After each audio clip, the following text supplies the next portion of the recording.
Hi, and thanks for tuning in. You've tuned in to our second ever Facebook Live session for Rise High Financial Solutions.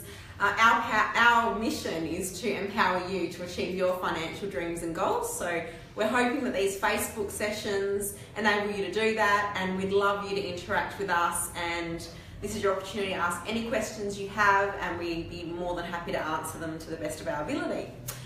Given that it was Valentine's Day last week, we thought we might take a bit of an approach of dealing with love this week in our topic and talking about finance and couples, and specifically talking about how you can take the next step in your relationship from a financial perspective. So hopefully you find this topic really interesting, and hopefully you can take away some tips that will help you in your relationship with your partner and also your relationship with money. And we'd love you, like I said before, we'd love you to interact. So please, if you do have a question or comment throughout the session, please put it on Facebook. We'll definitely answer some questions at the end of the session. If you don't feel comfortable putting it on Facebook, you can either private message us or you can email your question through to amanda@risehigh.com.au.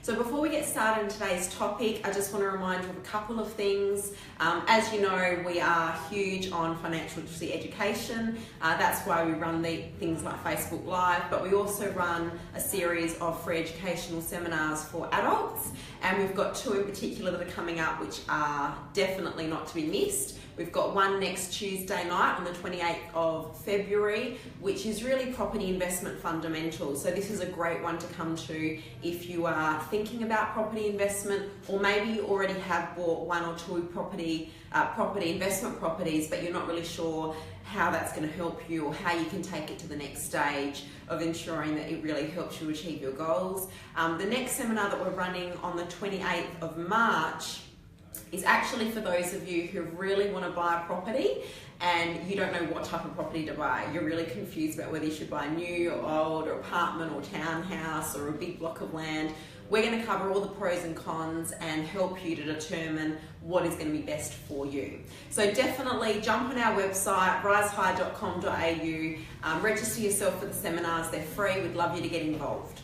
We also have our Rise High Rookies program, which is a program designed to basically help students throughout Australia. We're basically volunteering our services, and we're going into schools, and we're talking to kids between year 5 to year 11, and we're teaching them some really fundamental money skills. We're teaching them the difference between needs versus wants. We're teaching them about saving money. We're teaching them about everything they're going to need to know so that when they get out into the big world and start making their own money, they're going to know how to manage it and what to do with it. So we'd really love everyone to get behind that program as well. We've had great interest in it, and a lot of schools have jumped on board. But if you are a teacher or you've got a child, speak to the school and get involved. It's a free service that we run. We just want to make a difference.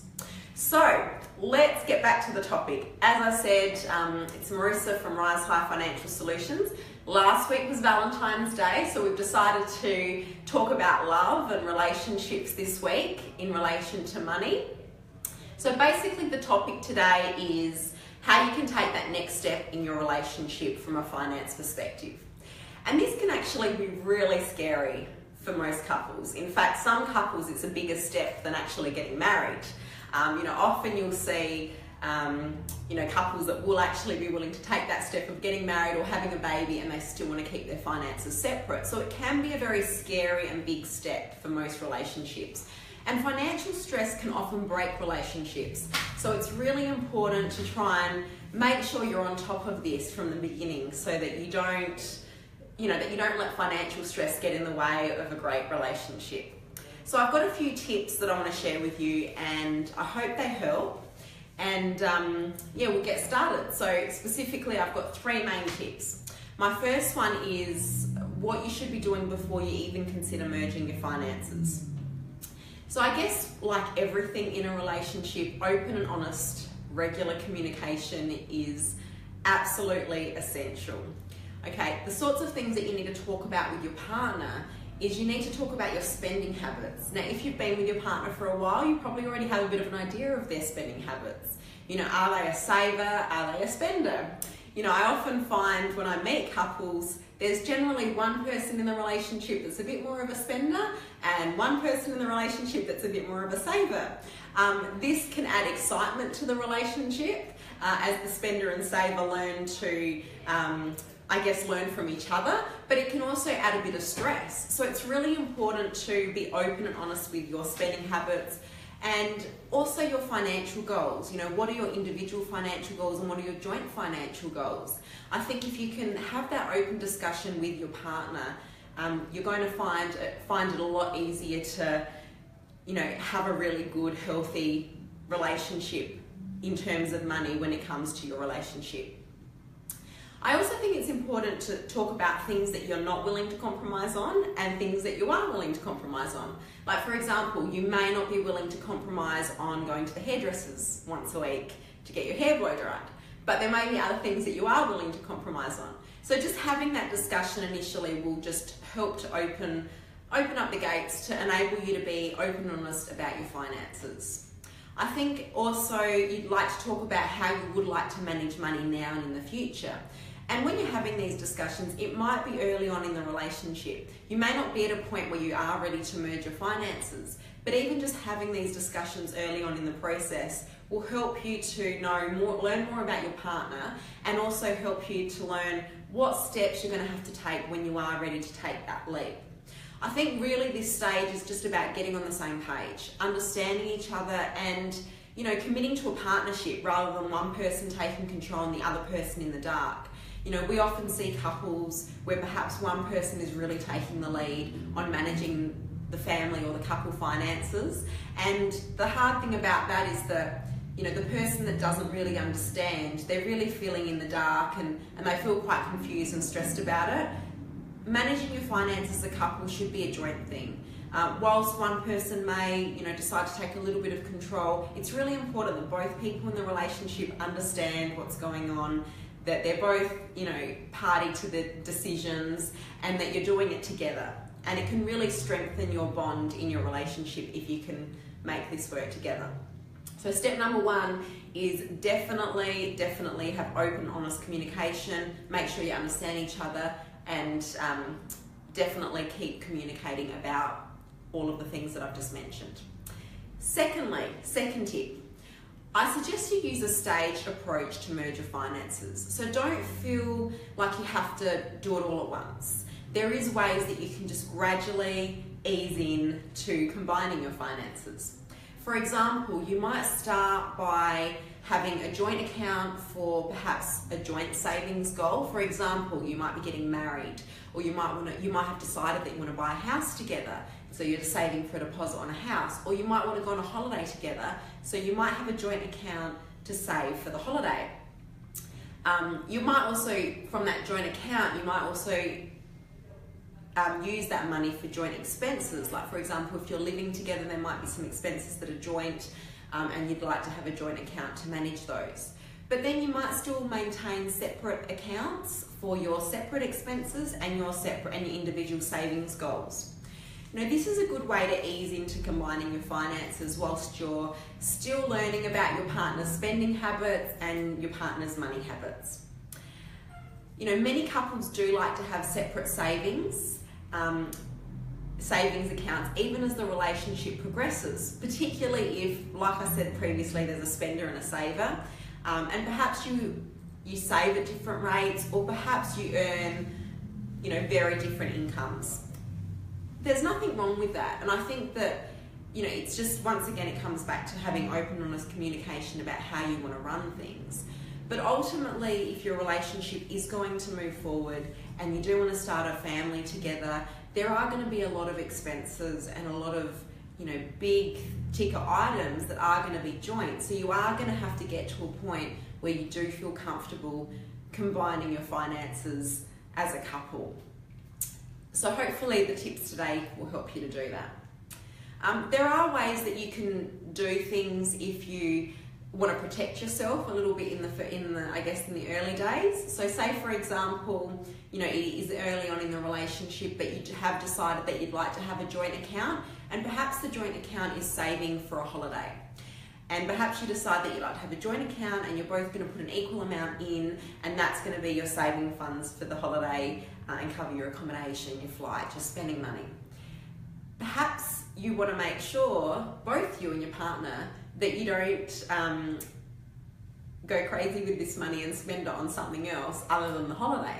So one of the things that you can do to restrict access to it, I guess, and limit the temptation of actually touching that money, is you could make it a two-person to sign account. So what that means is, instead of the account just being one to sign, which means that if the account was in joint names, either you or your partner could withdraw money at any time without the other one knowing, you could make the account two to sign. That means that no money can be withdrawn from the account unless you both agree. In doing this, you sort of protect each other and you protect yourselves if anything goes wrong in the relationship, but it also means that it's less likely that you're going to take that money out for something other than your savings goal. So really, this stage of easing into merging your finances is really around building your comfort levels with each other and making sure you understand how each other works with money. So let's then talk about what happens when you take your next big step. And I would say that the first really big step that you take as a couple from a finance perspective is buying your first house together. Now when you buy your first house together, by this stage in the process you should really have a very deep level of understanding of the other person's money habits, and you should really have a great level of trust with your partner. Because if you are going into a significant debt like a home loan, you need to know that you can trust your partner to be responsible to, live up to their end of the bargain too. So this requires a high level of trust. Your finances are going to be further merged. And once you do have this significant debt, it's really important that you work as a partnership to make sure that every dollar that you and your partner have is working for you. So now we want to talk about things like setting up offset accounts against the loans, so that instead of you having separate savings account with one bank and separate savings accounts with other banks, you want to make sure that you're putting that money into offset accounts. There are quite a few banks that will allow you to have multiple offset accounts, and some of them will even allow you to have those offset accounts in individual names. So you still may be able to keep individual accounts if that's what you want to do, but it's really important that you talk to your mortgage broker to make sure that every dollar you've got is working for you and making sure that you're reducing your mortgage repayments. And if you do have a saver and a spender in the relationship, it's really important that you're both willing to compromise. I think if you're on the same page with the goals and dreams that you want to achieve and you're willing to compromise, I think it's very possible to move forward in a very positive direction. So my final tip for today is, like we've been talking throughout the whole session, is regular and open, honest communication, but on an ongoing basis. Once you have sort of gotten to the point where you've started to merge some of your finances, perhaps you've bought a house together, it's so important that you just constantly review what's working, what's not, review your spending and where you can save. Perhaps you want to even start thinking about developing a joint budget, and just really working out what your long-term goals are as a couple or as a family, and be united in your approach towards money and finances to build a strong future. So they were the 3 tips that I really wanted to share with you today. Like I said, it's Marissa from Rise High Financial Solutions. We're talking all about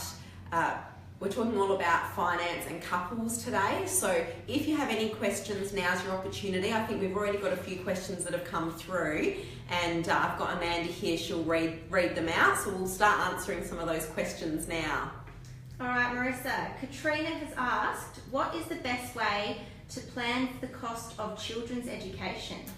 Katrina, this is a really great question. So the question's about, private schooling, I guess, and children's education, which can be a huge expense, I guess if you're looking at the most expensive private schools, you could be up to about $280,000 for one child over the course of their schooling if they go to private school from reception to year 12. This is a massive expense, and for a lot of people it's definitely worth it. But it is really important to plan for this type of expense. If you do decide that you want to send your children to private schools and you do want to plan for their education, it's really important that you discuss this with your partner up front and that you set a savings goal as early as possible. It's actually never too early to start planning for your children's education.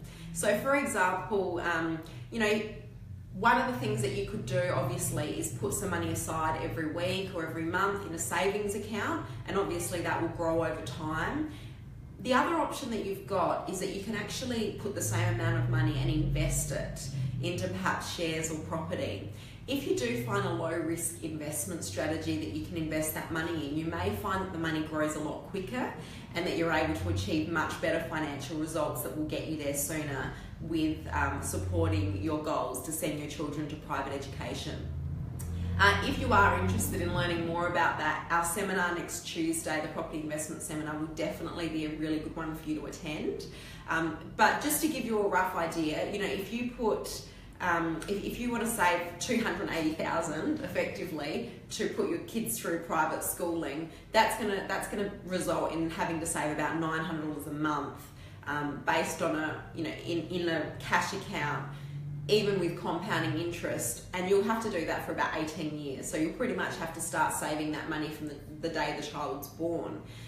Whereas if you invested perhaps $100 a week into property, you might find that within the 10-year period, you could actually make that $280,000 much faster, because it's not only the money that you're contributing towards that investment, but it's also the growth that you're getting on that asset that you've invested in. So it's really important to get the right advice about this if you are considering the investment option. But I just want you to know that there's more options out there than simply just saving, which is actually quite a slow option. So I hope that helped, Katrina. All right, Marissa, Marianne here is posted on the Facebook Live session, and Marianne would like to know, if you are planning to have a family in the future, what's the best way to add planning or saving for this into your current financial habits? Yeah, look, that's a fantastic question, Marianne. Thank you so much for being part of the session. So if you are planning for a new family, it's a really exciting time. It can also be a little bit of a stressful time from a finance perspective. I guess going from 2 incomes to 1 can often be quite scary. So really it comes down to planning and really making sure that you're prepared for that. You want to really think about the timing of when you might want to have children and how long you might want to have off work. Now, some of these questions can be difficult to answer 100% in the early days, but it's good to at least think about it and at least have a chat with your partner up front. And what you really want to do is you really want to think about the time that you're going to have off work with the child. You want to make sure that financially you're still going to be really comfortable during that period. And if you feel like that could be a stretch or a strain, it's a really good idea to come and talk to a mortgage broker.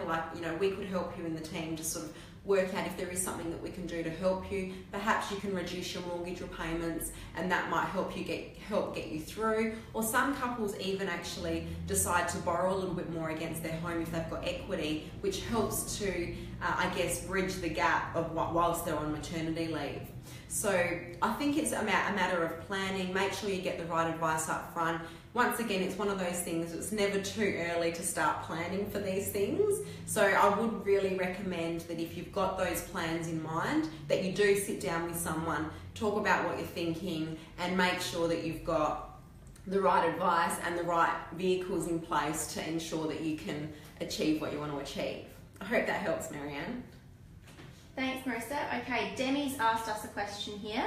Are you able to buy a house together without being responsible for your partner's portion of the debt? Oh, was that Demi? That was Demi. Demi, okay, great. So if you want to buy a house together with your partner, generally speaking, you would be liable and responsible for their portion of the debt too. So that's the normal approach. There are a couple of options where you can actually buy the house together and actually have 2 separate loans and just be liable from a servicing perspective for your portion of the debt. Okay, so that is quite possible, and it is something that you can explore. So if that's important to you, make sure you talk to your mortgage broker, because most joint loans will make you jointly liable. I guess the question that I have is that if you do want to go down that path where you're not liable for each other's debt, should you really be buying a house together? If you can't trust your partner enough to feel comfortable in sharing that responsibility with them, then you've really got to question whether it's the right thing for you, because it is a big step, and it is a very expensive step, and it's worth taking that extra bit of time to consider it before you jump into it. I hope that helps, Demi. All right, we've also got one here from Angie. Angie said, if you're not confident in managing money, should you just let your partner handle everything? Angie, look, that's a great question. So if you don't feel that confident in managing money, you should definitely not just let your partner handle everything. It's really important that you gain some confidence. So whatever you need to do to gain that confidence, you might want to get some extra, training or education. We can definitely help you out if you just want to catch up with one of us just to talk through what's going on. It's really important that you understand what's happening. You don't necessarily need to feel compelled to be the main decision maker in terms of your finances, but it's really important that you understand what's going on and that you're happy with what's going on. Because if the relationship were to break down at any point in the future, and obviously we never like to think about that, but if the relationship were to break down at any point in the future, you really want to make sure that you understand everything about your individual financial position at the end of that relationship. And sometimes if you can be, place too much confidence in your partner just to do it all without you, then that you can really struggle if the relationship comes to an end. So I definitely encourage you to, make sure that you get the right advice. Thanks, Marissa. We've got another one here from Katrina. She would like to know the pros and cons of separate savings. Okay, thanks, Katrina. So the pros and cons of separate savings. Well, I guess this really comes down to the stage in your relationship that you're at. So I think, when it's early on in your relationship, before you know that much about each other, I think there is more of an advantage to keep your finances separate. Moving towards combining your finances should be reserved to a stage in your relationship where your confidence and trust in each other is quite high, and you have a high level of trust. Once you are going to those next stages of buying a house together and having debt together, definitely there is huge advantage in joining your savings, particularly if we can do that through offset accounts, and that's offsetting your mortgage, things like that. So it really depends on what stage of the relationship you're in, and I think as your relationship progresses and your joint liabilities start arising, there's definitely more positives in joining your savings than having them separate. But in the early days, there's probably more positives in keeping them separate than having them together. Thanks, Marissa. Emily here has a question. She would like to know, when is the right time to take the big step of merging your finances? Okay, well, thanks, Emily. So I think this question is probably a similar answer to my previous question to Katrina. So there really is no right or wrong answer as to when the right time is to merge your finances. It's really about what feels right for you and your partner. But like I said, merging your finances is a big step, and it can be difficult or stressful to unravel if the relationship breaks down. So I think you want to wait until at least you know that this person is someone that you can see in your life long term, and that this person is someone that you want to build a future with. Then you obviously you're both on the same page. So I think wait until that point in time. So it looks like we've gone through most of our questions, and I really appreciate your interaction. If we don't have any more questions, we might sort of get close to wrapping it up. If you do think of a question following today's session, we would be more than happy to answer it. You can actually just contact us either via Facebook, or you could email amanda@risehigh.com.au. If there's any topics that you'd like us to cover in future Facebook Live sessions, please let us know. Once again, you can Facebook us or email it to us. And really want to thank you for your time today. Thank you for joining us. It's really great that you've taken this time out. Also, just a quick reminder, we've got a seminar coming up next Tuesday night for anyone that wants to learn more about property investment, and it's a great seminar. It's just education. We're not selling anything. We're not talking about specific properties, but it's really about training, education, and growing your financial literacy. And then we have another seminar on the 28th of March, which is unraveling the mystery of what property you should buy. So thank you very much for tuning in. It's Marissa from Rise High, and really appreciate your time, and we'll see you next time. Thank you.